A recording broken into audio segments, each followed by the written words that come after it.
melatonin is a hormone, and believe it or not, it's made in the brain. It's made in the pineal gland of the brain, and it's got a very powerful antioxidant status compared with vitamins. For example, melatonin is 5 times as powerful as vitamin C, and twice as powerful as vitamin E. And it secretes only at night, and it's at night that we need it because that's when we go to sleep and when our brain repairs the cells of our body. And that's when melatonin comes out to do its work.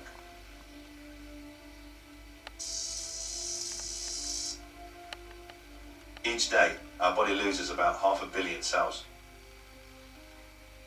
And at night, that's when our body replaces those cells through a process called cell mitosis, the dividing of cells.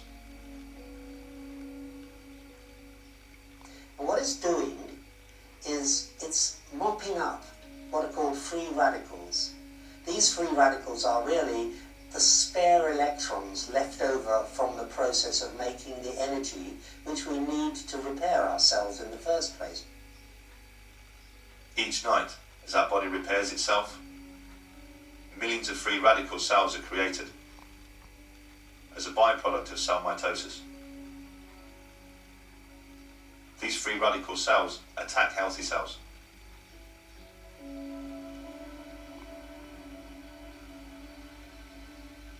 It is universally agreed that the free radical cell is the main causal factor in most cancer. Our body's main defense against these free radicals is its most powerful antioxidant, melatonin.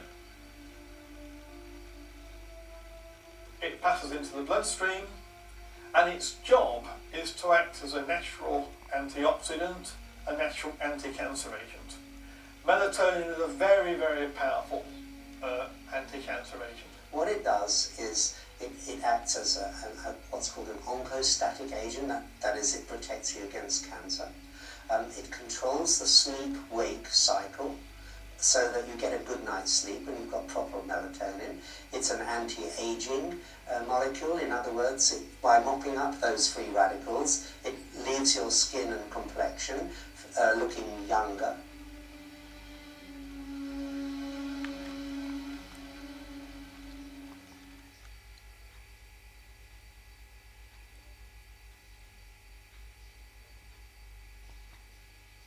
We have in our lab 12,000 studies, which we've collected over the years. And that is more studies than have ever been published on paracetamol, which is the most common headache reliever.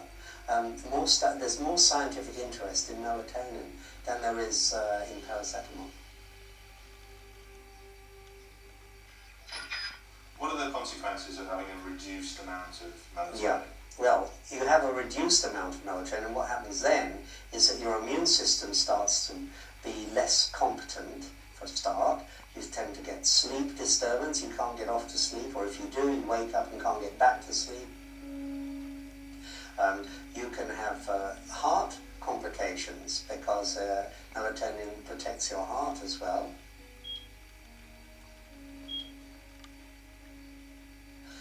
And you're much more prone to disease because your immune system is not functioning at its best. So these are some of the things that happen when you have a lowered melatonin level. And for example, the average woman with breast cancer has only got 1/10 of the melatonin of a normal woman of her age.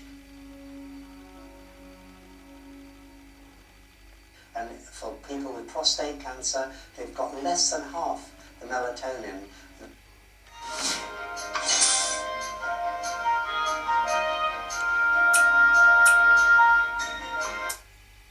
that they should have. Autistic children have less than half the melatonin levels that they should enjoy.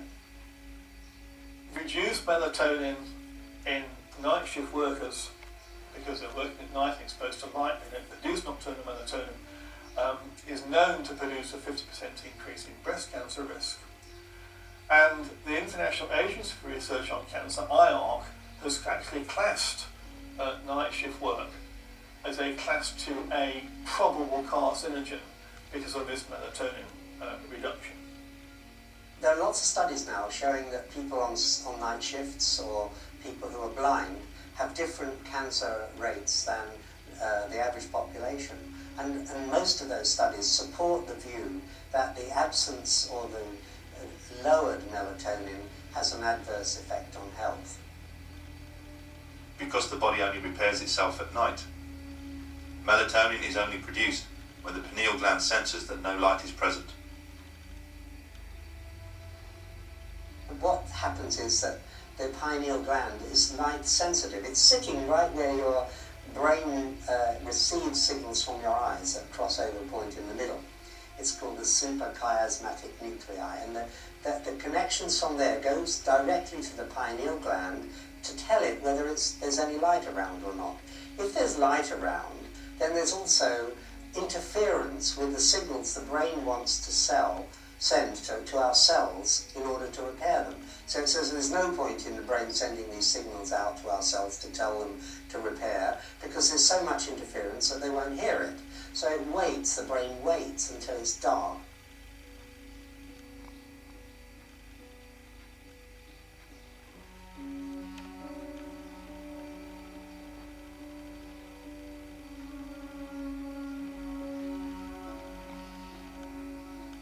What kind of research is showing that there's an effect on melatonin production from electric fields, magnetic fields, radio waves?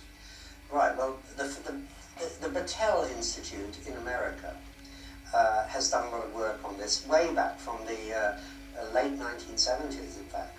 And their scientists there, Barry Wilson and Dick Stevens and people like that, started thinking that because we know that if you turn the light on, then the brain stops making melatonin, they thought, well, maybe our brains can't distinguish between electric fields and that we make ourselves artificially, and the natural light that we all know happens during the daytime, because we just don't make melatonin in the daytime, for very good biological reasons. So they thought, well, maybe these electric fields are suppressing the synthesis of melatonin, and that in turn is leading to cancer, breast cancer particularly, in women, because they don't have the immunological protection that they would otherwise have. So the brain interprets radio waves as being light waves? Yeah, we don't know the difference.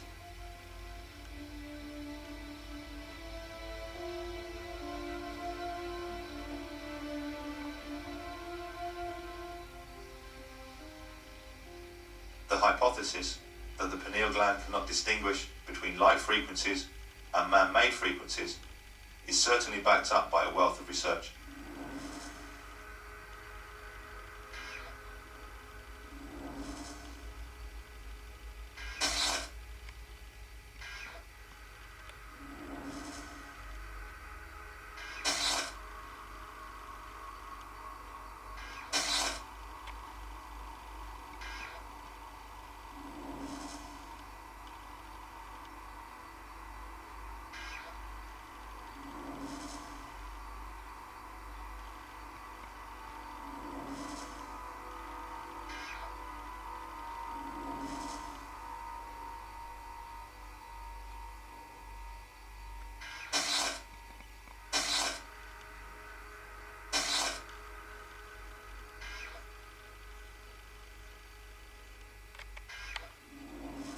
Do you think it's pretty conclusive that electric fields, magnetic fields, and radio waves affect the production of melatonin? This research, which shows that kestrel melatonin levels fall with exposure, that white storks nesting on buildings near to radio masts have lowered progeny compared with stork nests a long way away from radio masts, studies on ants, studies on bees, studies on birds of various kinds, studies on marine mammals, all point in the same direction. But then there are studies in the laboratory of cells in the pineal gland which actually synthesizes the melatonin, and looking at the effects of magnetic fields on those cells. And at virtually every stage in the synthesis of melatonin, it's been shown that magnetic fields disturbs the actual production of melatonin. So you see, the evidence is in all aspects of the pathway of melatonin production, that the inhibition of melatonin production by magnetic fields, the research covers really every aspect of that pathway. Would you say that it's almost conclusive? Yes, I would say it is almost conclusive.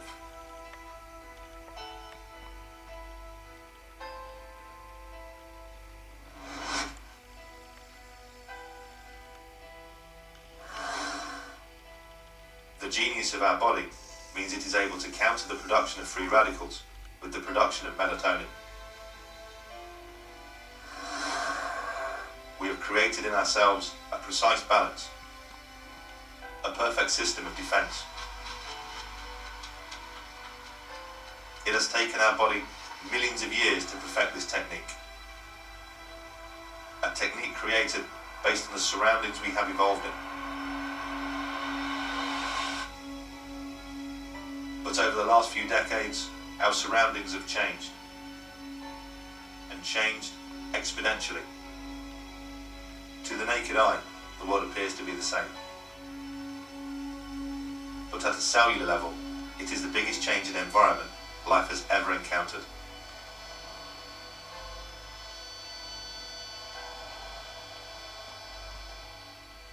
It stands to reason that such a gargantuan change would inevitably upset such a delicate balance. And the consequences of our bodies not producing the right amount of melatonin could be disastrous. Scientists around the world now believe that free radicals could be the causal factor in every known disease, not just cancer. In the beginning of the 1900s, childhood leukemia was a medical rarity. We've seen nothing but an increase in childhood leukemia ever since that point. It's going up every year by about 2%. And that applies to many other disorders as well. Autism, brain tumours, cancer. Cancer rates in the 1910s were probably half of what they are today. And many other diseases are being connected by studies, by scientific studies, with exposure to electromagnetic fields and radiations. Not just power lines, but also to radio fields and microwave fields. Because we've in the last 50 years, really, we've immersed ourselves in an ocean of electromagnetic radiation. It's all around us now. Invisible, we can't see it, but we know it's there. Every time you lift up your mobile phone, you know it's there. It's very, very hard to turn the clock back. If not impossible to turn the clock back. But we need to be aware of the adverse health effects so that we have the choice of taking precaution against the exposures. If that's what we wish to do, that's what we need to do. What worries me are things that are actually happening now, that we haven't paid enough attention to, perhaps. And one of the things that's happening is autism, or give it its proper name, autistic spectrum disorders. Do you think we're getting to a point in science where we almost don't have a control group to be able to test things like this, because almost everybody has a mobile phone, almost everybody has Wi-Fi, almost everybody is exposed to electromagnetic fields? Yes, we are reaching a situation where so many people are exposed to electromagnetic fields from mobile phones or Wi-Fi that we no longer have a control population to look at the difference between the health of people who are exposed versus the health of people who are not exposed. If I can take an analogy, we did find out that smoking caused lung cancer. That was because some people did not smoke, and they were a control group. If everyone had smoked, we may never have found that smoking caused lung cancer. And everyone would have been dying of lung cancer, and it would have been regarded as a sort of natural disease without ever having a link with smoking. What's happening with mobile phone exposure is we are losing this population of people who are not exposed. Even the few people who don't own a mobile phone are surrounded by the radiation from the mobile phone when they go shopping, when they go on a train, wherever they go. it's not just the canary down the mine like myself. Eventually, if you simply increase the electromagnetic fields in the atmosphere, which we're doing, and we're now got a million times more electromagnetic fields, microwaves in the environment than we had 30 years ago, eventually it'll start to affect you. It's very, very hard to say where we might be in 15 years' time, but I would very much hope that in a few years' time we do recognise just how much these ill health effects are actually costing society. And then we might wake up and look at the causes and realise we have to do something about the causes.